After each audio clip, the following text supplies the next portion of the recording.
5వ అధ్యాయము పరీక్షిత్ మహారాజునకు శ్రీ శుకుని యొక్క అంతిమ ఉపదేశము. శ్రీ శుకుడు నుడివెను, పరీక్షిత్ మహారాజా, విశ్వాత్ముడైన శ్రీహరిని గూర్చియే ఈ శ్రీమద్భాగవతమునందు సర్వత్రా వర్ణింపబడినది. బ్రహ్మదేవుడు పరమశివుడు కూడా శ్రీహరి కంటే వేరుగాదు. ఆ ప్రభువు యొక్క అనుగ్రహ లీల ద్వారా బ్రహ్మదేవుడు, క్రోధలీల ద్వారా పరమశివుడు ఉద్భవించిరి.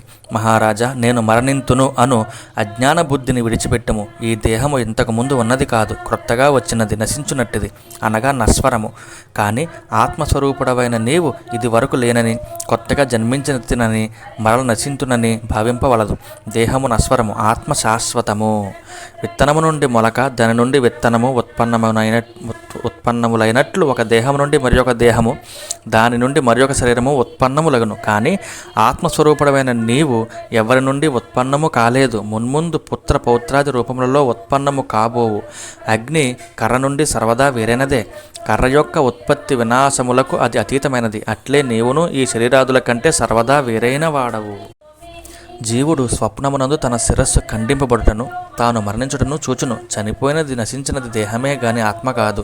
ఆత్మద్రష్ట, శరీరము దృశ్యము, అనగా శరీరము కంటే ఆత్మ వేరైనది. అంతేకాదు, శరీరము యొక్క బాల్య కౌమారాది అవస్థలు ఆత్మకు లేవు. అది జనన మరణ రహితమైనది, పరమాత్మ స్వరూపము. ఘటము పగిలిపోయినప్పుడు ఘటాకాశము మహాకాశములో కలిసిపోయినదని లోకులు భావింతురు. కానీ వాస్తవమునకు అది కలిసియే ఉండును. ఈ మహాకాశము ఎప్పటి వలనే అంతటను వ్యాప్తమై ఉండును. అట్లే దేహము మృతి చెందినప్పుడు జీవుడు బ్రహ్మములో చేరిపోయినట్లు ప్రతీతమగును. కానీ దేహము పతనము చెందుటకు పూర్వము కూడా అతడు బ్రహ్మముగానే ఉండెను. మనస్సే జీవుని యొక్క శరీరములను, విషయములను, కర్మలను కల్పన చేయను. ఆ మనస్సే మాయ, అవిద్యను సృష్టించును. వాస్తవముగా మాయోపాధిని కలిగిన జీవుడు సంసార చక్రమున పరిభ్రమించును. తైలమునకు పాత్ర, ప్రమిద, ఒత్తి, అగ్ని అను వాటి యొక్క సంయోగము ఉన్నంత వరకును దీపము వెలుగుచుండును. అట్లే కర్మలు అనేది తైలము, వాటి అధిష్టానమైన అంటే కర్మల అధిష్టానమైన మనస్సు అనేది ప్రమిద, దేహం అనేది ఒత్తి, దేహాత్మాభిమానం అనేది అగ్ని, దేహాత్మాభిమానము గల అనేది అగ్ని అనువాని సంయోగము వలన ఈ సంసారము జనన మరణ చక్రము కొనసాగుచుండును. సత్వరజస్తమో వృత్తులు ఈ సంసారమునకు ఉపాధులు. వాటి వలన ఈ దేహము యొక్క ఉత్పత్తి, స్థితి, నాశములు జరుగుచుండును. కానీ దీపము ఆరిపోయినంత మాత్రమే తత్వరూప తేజస్సు నాశనము కానట్లు సంసారము అంటే దేహము నశించినను స్వయం ప్రకాశమానమైన ఆత్మ నశింపదు. ఏలయన అది ఆత్మ కార్య కారణములకును వ్యక్తావ్యక్తములకును అతీతమైనది. ఆకాశము వలె అన్నిటికీ ఆధారము. అది నిత్యము, నిశ్చలము, అనంతము. వాస్తవముగా ఆత్మకు సాటి ఆత్మయే. రాజా, నీవు పవిత్రమైన విచక్షణ సహితమైన బుద్ధితో నిరంతరము పరమాత్మని చింతించుచుండుము. నీ మదిలో నిలిచియున్న పరమాత్మను, వాసుదేవుని నీవు సాక్షాత్కరింపజేసుకొనుము. జై శ్రీహరి.